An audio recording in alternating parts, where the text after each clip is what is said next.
Catherine Delahunty. Tēnā koe, Mr Speaker, tēnā koutou te whare paramata. I too am proud to stand here and take a small role in this issue and start by acknowledging the MPs of the West Coast and the families of the West Coast and the people that put their work into trying to make this a better bill and all the effort of the Select Committee. But I'd also like to start with a quote from my own community from Waihi, which could equally be from Pike River. It's an old quote. If blood be the price of your cursed wealth, good God, we have bought it fair. And that quote from the 1900s is a sad reminder that health and safety in the mining industry has followed tragedy and disaster rather than existing in beforehand, over and over and over again. And once again, at Pike, coal production and government inaction and deregulation led to the death of 29 people who did not need to die.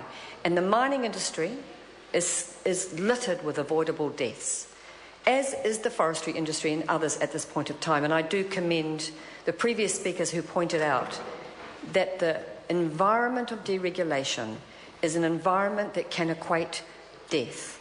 Deregulation in the workplace can lead to death.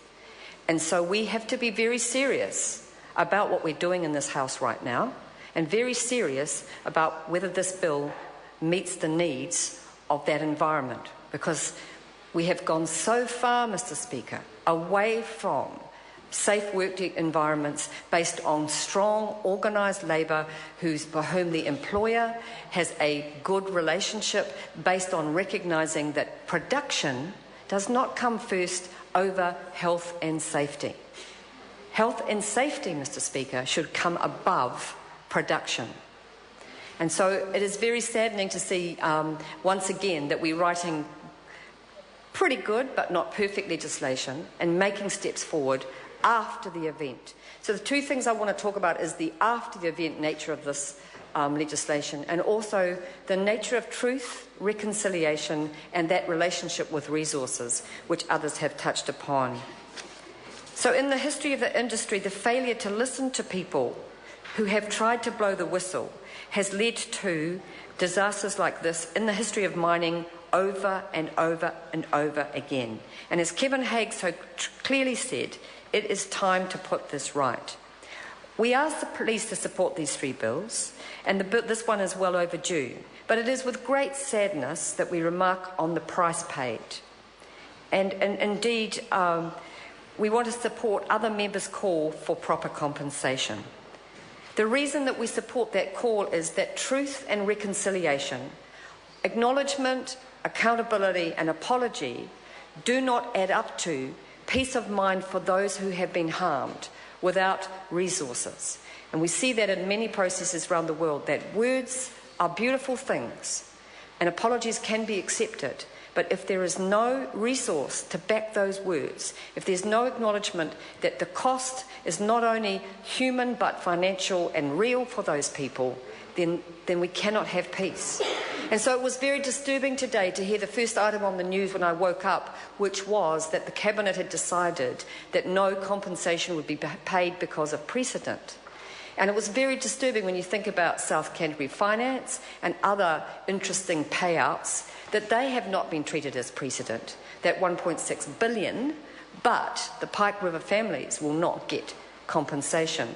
This alongside Andrew Knight of New Zealand Oil and Gas's comments that there would be no more payout to the Pike River families. So the Green Party says truth and reconciliation is necessary and good law, but there also needs to be resources to acknowledge these people. Others have commented on some of the problems with the legislation, although we support the good work and its good intent. But we do feel that some of the issues that Andrew Little raised around incident controller consulting, but with no timeframes, issues around the tripartite model and the need for union workers with a background in understanding these issues and adequate numbers of mines inspectors needing to be part of the picture. Because this is not a trust board like any other.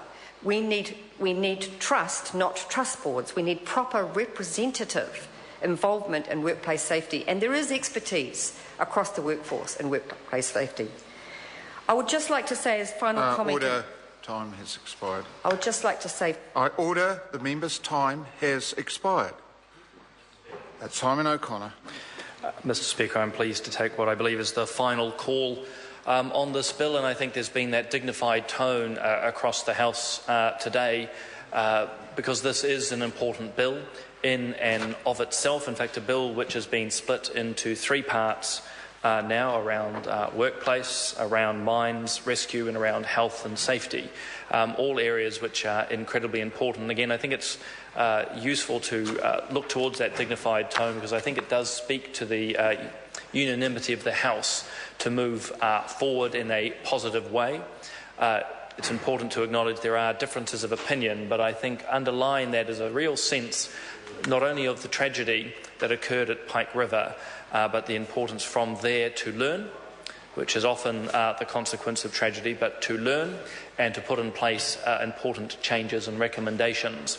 And so I suppose it's a sense of thanks in many ways to all those involved to help bring these pieces of legislation together, from those who worked through the Royal Commission, to the Minister himself, to the officials, to the Select Committee, but I think particularly to the families of Pike River who have taken the time to share that tragedy, that pain, in order to make this bill better. I want to follow with other colleagues and acknowledge Chris Ockenvald, Damien O'Connor and Kevin Haig in particular.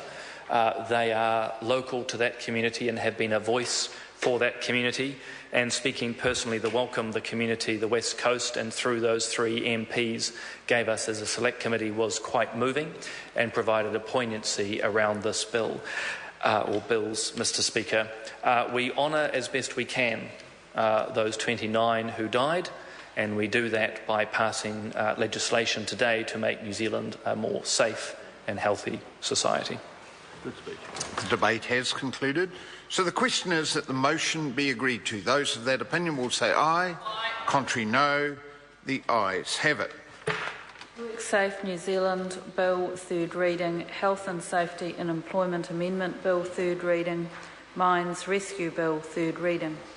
Call on Government Order of the Day number 5. Harmful digital